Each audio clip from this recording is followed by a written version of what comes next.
This is the Jahre Viking. It's the largest and longest moving man-made object ever built. It was 564,000 tons and 1,500 feet long. If you stood it upright, it would be 50 meters taller than the Empire State Building. An air carrier looks positively small when put next to this thing. It was set to sea in 1979 and operated until 1998, when under Iranian ownership it was bombed and sunk during the Iran-Iraq War. It was a wreck sitting at the bottom of the ocean, but something this big can't be allowed to sink. So a year later, a Norwegian shipping company dredged it up from the bottom of the ocean, resurrected it, and put it back into commission. Its size was its biggest strength and its biggest liability. She was simply too long and too wide to navigate the routes demanded of her. It took her some 2 miles just to turn. When traveling at its normal speed and carrying no cargo, it would take 5 miles for this thing to stop if you put the engines into full reverse. Something as big as this has its own momentum that we cannot fully conceive of or draw parallels to. It's its own force of nature. I realize that this metaphor is about as subtle as a sledgehammer, but I can think of no better metaphor for destiny than the Jahre Viking, the ship that was bombed, was sunk, and was resurrected a year later. And much like the Great Oil Tanker, Destiny as a franchise has its own momentum, its own gravity, and it feels like Bungie are subject to those laws of physics while they desperately attempt to rebuild their sequel as it floats adrift on an ocean of disappointment and anger. Other studios can evolve their games faster than Bungie seems willing or able to do. When The Division was a broken mess, both technically and from a design standpoint, Massive halted the development of their DLC and completely rebuilt the endgame and loot systems in their 1.3 patch. Bungie did not go down this route, and when the community expressed how underwhelmed they were with the initial release, Bungie stubbornly pushed ahead with the Curse of Osiris, universally recognized as the worst Destiny expansion ever, and a stunning doubling down on all of the banality that made Destiny 2 so disappointing. The release of the Curse of Osiris is explained best by momentum. Bungie knew full well that they should not have released that expansion in that state, but the truth is, it was likely already developed when the game shipped in September. So, out it went, regardless of the fact that it was everything that fans didn't want to see. It was the 5 miles that the ship travels, even when the engines are in full reverse. I think momentum also explains the worst part of this DLC, Warmind. The weakest parts of this DLC are exactly the weakest parts of the Curse of Osiris.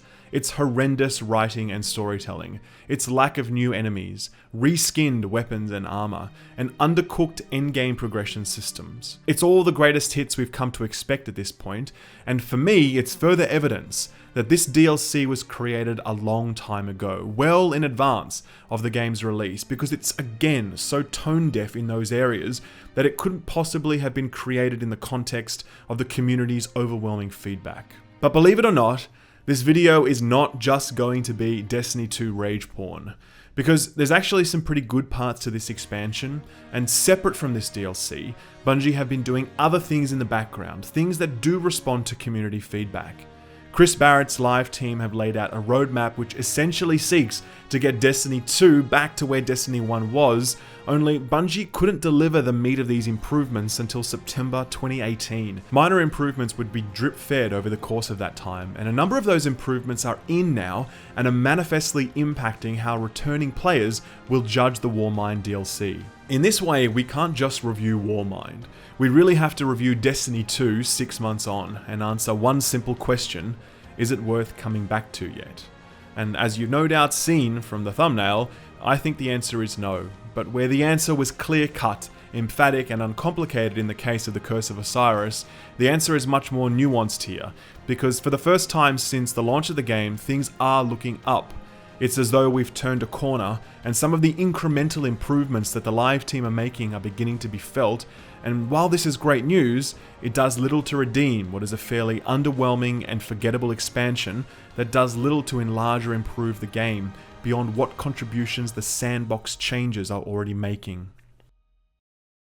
So, let's be clear what this DLC is so we're all on the same page. This DLC is essentially 5 campaign missions, 2 new strikes, or 3 if you're on PS4, a new patrol area, including a new horde mode, and a number of other in-game quests that involve killing or collecting things within the patrol area. There's also a new raid lair as well. There's been a lot of discussion about the fact that of those 5 campaign missions, one of them is back on the EDZ, 2 of them are actually just the strikes repurposed as single-player missions, or vice versa, and the only original strike, separate from the campaign, is a PS4 exclusive. Now, the PS4 exclusive thing is and will continue to be the worst. It is so shameless, so anti-consumer, so anti-community that it beggars belief at this point.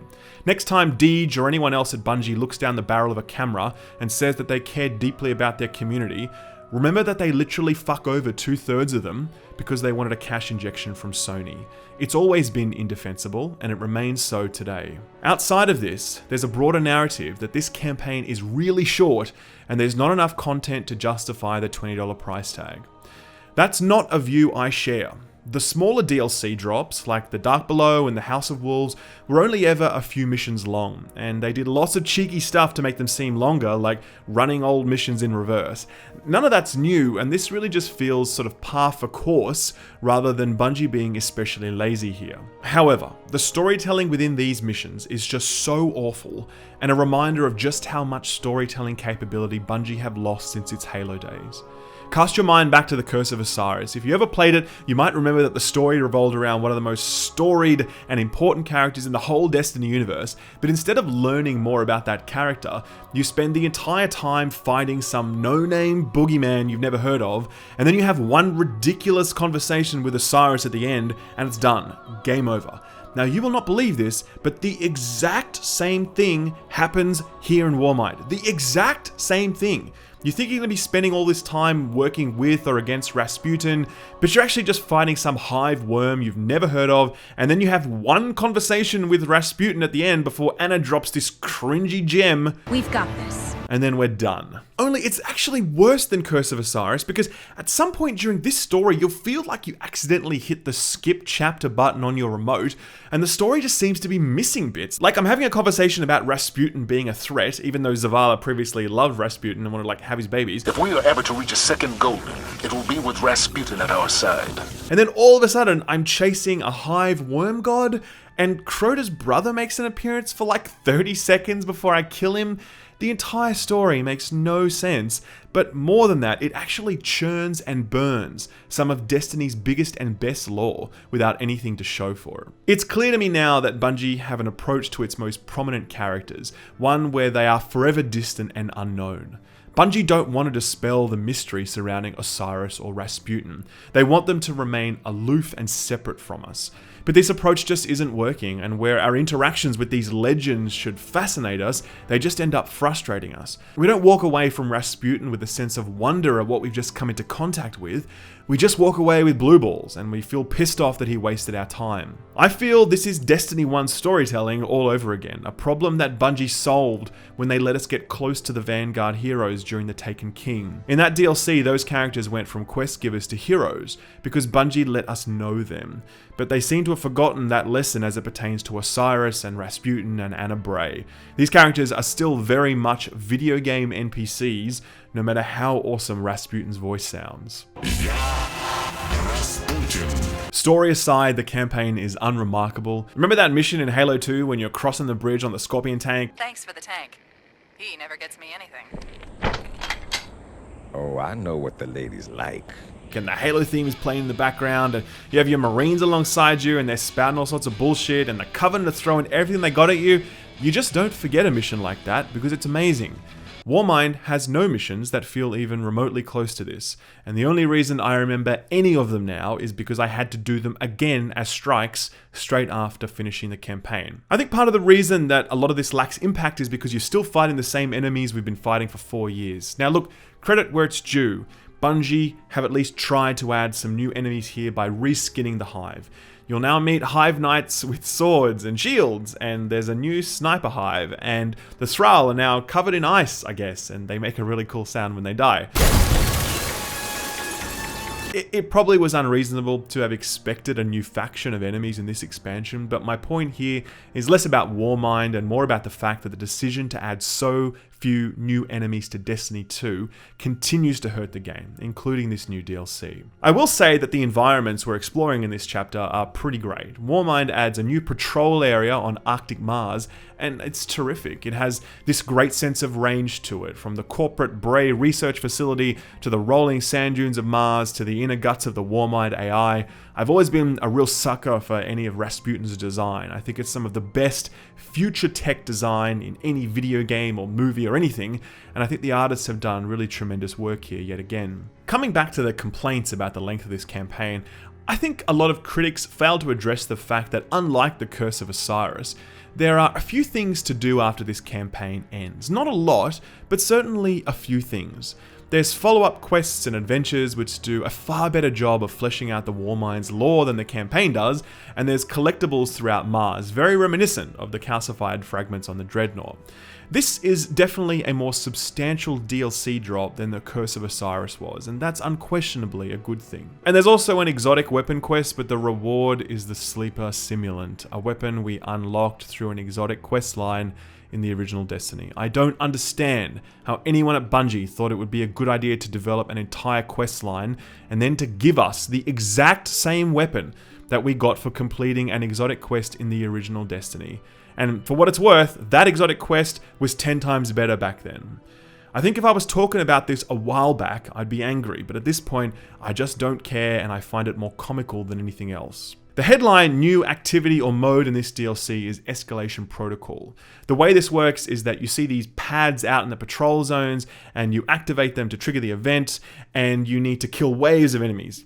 Kill more enemies to collect more loot. It's Horde mode meets public event, and I'll have to admit that I've only done one wave of this because I'm way too underleveled to do more of it. But the honest truth is that a Horde mode really doesn't motivate me a great deal, and I don't care how many waves of ads I can kill and what the loot might be at the end of all that. It's really not going to be the kind of thing that's going to change my mind about how I feel about Destiny 2. There would have been an opportunity to make this really interesting if Bungie finally allowed us to bring 6 people into a patrol and sort of tuned it around that and brought some new stuff to the table based upon the fact that you'd have 6 people in an organized group operating in a patrol zone. But like Archon's Forge and like the Court of Oryx, that's not happening, so there's no point in really worrying about it. There's also a raid lair, and I haven't done this either because I'm too low level. I have watched a video of it, and like the last raid lair, it looked pretty great, and I'm sure that were I regularly playing Destiny, I'd have enjoyed doing this a few times over. I really recommend going to see it for yourself because it does look pretty cool. So that's the DLC. It's 5 missions, which are also strikes.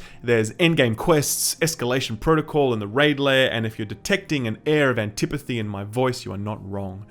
If you were foolish enough, like I was, to buy the gold edition of the game, it's my view that it's not worth logging on to experience this new content. I think the argument that it's not worth $20 is just as false now as it was with the Curse of Osiris, because there's plenty of hours worth of content here, certainly well and truly more than there was in the Curse of Osiris, in fact. It's just not worth your time, which is a lot more valuable than your $20. Fundamentally, Warmind is a disappointing renovation to a house already built on rotten foundations. It's the work that's being done to these foundations that interests me far more than Warmind does, and coinciding with this DLC drop is a number of changes that are for me fascinating to observe. Destiny takes 2 miles to turn, and we're right in the middle of that turning arc right now, and we're beginning to feel that change of direction. I think elements of it give me hope, while others demonstrate how difficult it will be for Bungie to essentially unbake its cake. The first and most notable change you will see is that progression has been slowed down massively. Where before, pretty much anything that dropped would get you a light level increase up to pretty close to the raid requirement, that's not the case anymore. You're soft capped at 340 light, and after that, you have to fight very hard for your upgrades as you work towards the 380 cap. Now, you'd think that heroic strikes would be a stepping stone towards this, but unfortunately, you would be quite mistaken. Heroic strikes require 350 light level, but they award items at the soft cap of 340 light.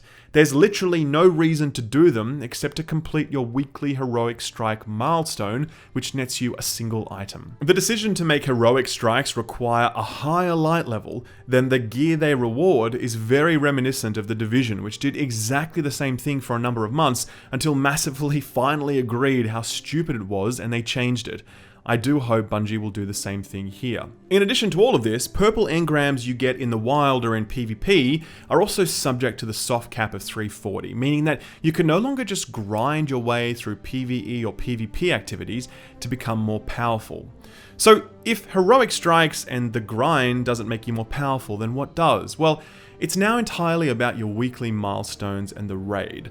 The checklist of activities you do will net you the engrams you need to gain light levels, and the raid continues to incrementally upgrade your gear based on your current light level. Now, on the surface, this is going to seem like it's pretty familiar, since old school Destiny was very much about a weekly rhythm of doing heroic strikes for legendary marks, which were used to purchase various things, followed by the Nightfall, which provided you upgrades, followed by the raid, which also provided you upgrades. But the path towards the point where you were in that rhythm was a lot smoother in the past, and it was dependent upon the grind and on random drops providing you power increases. That's gone now, and we're at the point where drops, things that drop on the ground in Destiny, are no longer valuable or interesting to us well before we should stop caring about them.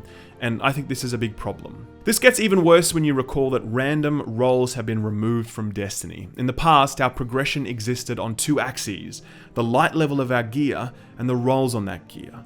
The removal of random rolls has already completely removed one of these axes. Now, the light level grind is all we have, and that too has been taken from us. We finish the campaign and almost immediately we begin to ignore any drops we get because they cannot be upgrades. And then we aim to tick box our weekly milestones rather than play and hope for drops like we used to. A looter needs to strike a balance between the value of weekly resets and the excitement that comes from picking up loot that drops off enemies, and that balance has been lost here in this Warmind update. Much of this can be traced to the design objective of slowing things down when it comes to progression, which is what Bungie have said they wanted to do. The fact is, I do not agree with this objective. No one was saying, oh, I hit my light level cap too fast in Destiny 1, please slow me down. Light level was a nice goal, but it was secondary to collecting all of the gear you want and getting the perfect rolls on that gear. I think what Bungie are trying to do here is replace the slow, random rolls grind with a slow, light level grind. But light level sucks, because it doesn't manifestly change the way I play the way that random rolls did. It just stops me from being one-shot in heroic strikes, which feels really good the first time I don't get one-shot, but after that I immediately stop caring. And this ignores the timing of the slow things down implementation. If you were to implement this with a major content patch like the Taken King, with tons of new stuff to do and see, and new game systems to grapple with, and a whole new raid, I think the whole slow things down approach would have some inherent value, because it would force players to take their time and experience this new stuff for longer.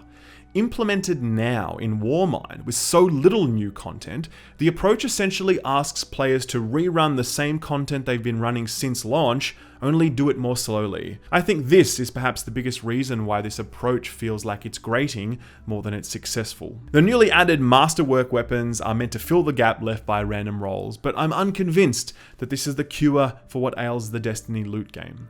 Masterwork weapons spawn orbs for you and your party members on kills, and they have very, very, very minor stat improvements, like a few more points in stability or like 3 bullets in the mag.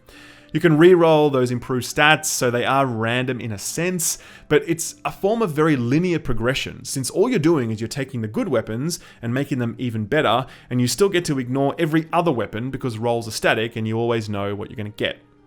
I think increasingly we're going to see the goal of more diverse playstyles delivered through exotics, a number of which received reworks in this DLC drop, and I have to say, they feel awesome, like the Graviton Lance and the Prometheus Lens and the Skyburner's Annex and the Wrist Runner and the Collar. I've tried a whole bunch of them over the last few days, and they truly feel exotic. Like when you fire them, they've got this distinct feeling from other weapons, and they are devastatingly powerful. They just feel right for the first time, and I think that's a great step in the right direction. And yes, there's exotic masterwork weapons now as well as part of this DLC, and they're unlocked in different ways for each weapon. So each exotic you earn is kind of like its own little quest, and that definitely provides a much needed carrot. I really think that this is a great step forward that can be leveraged a lot more in the future, but right now it's very conservative in its scope. There's a lot of particulars here with what I've just said, so I think it's important to bring it up a level and ask one question.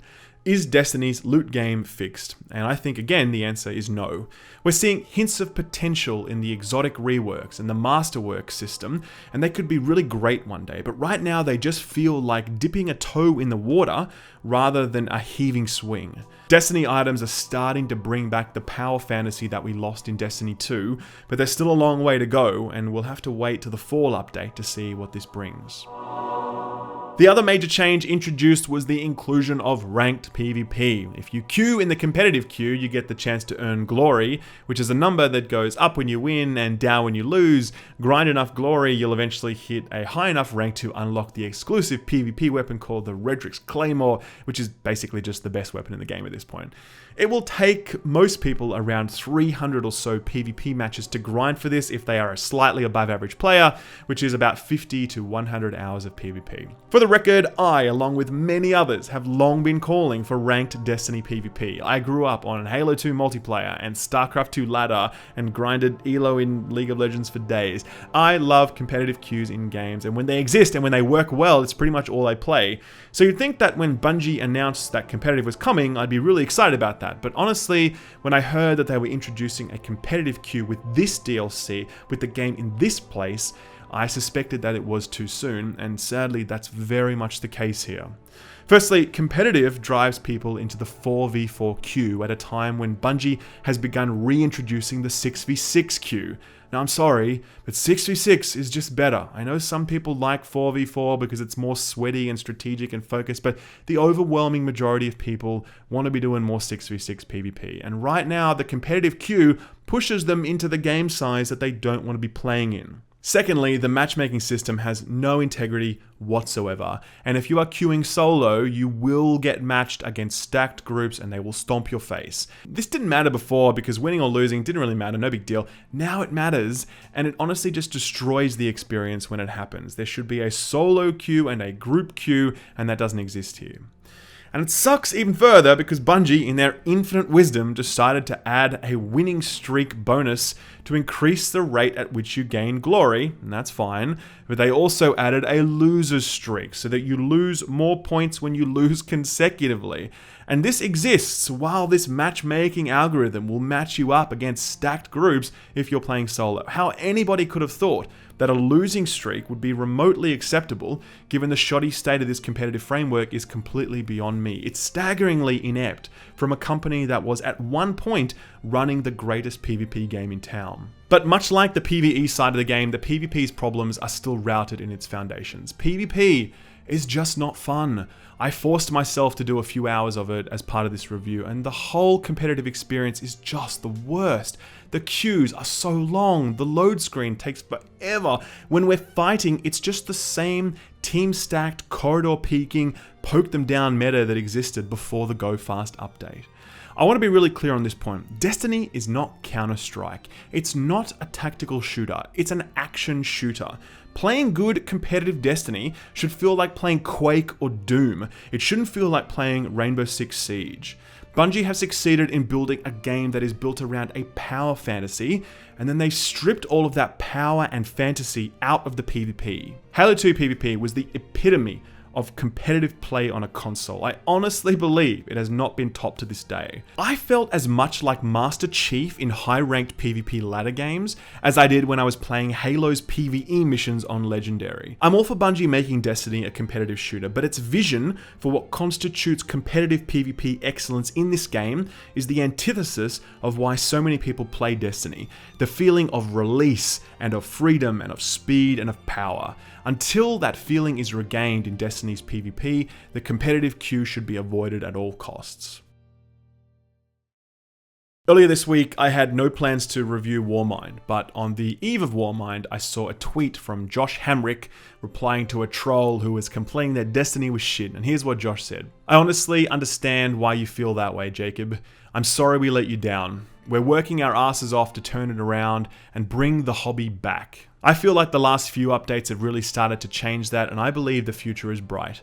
I hope you join us. There are many dimensions to the tragedy that is Destiny 2.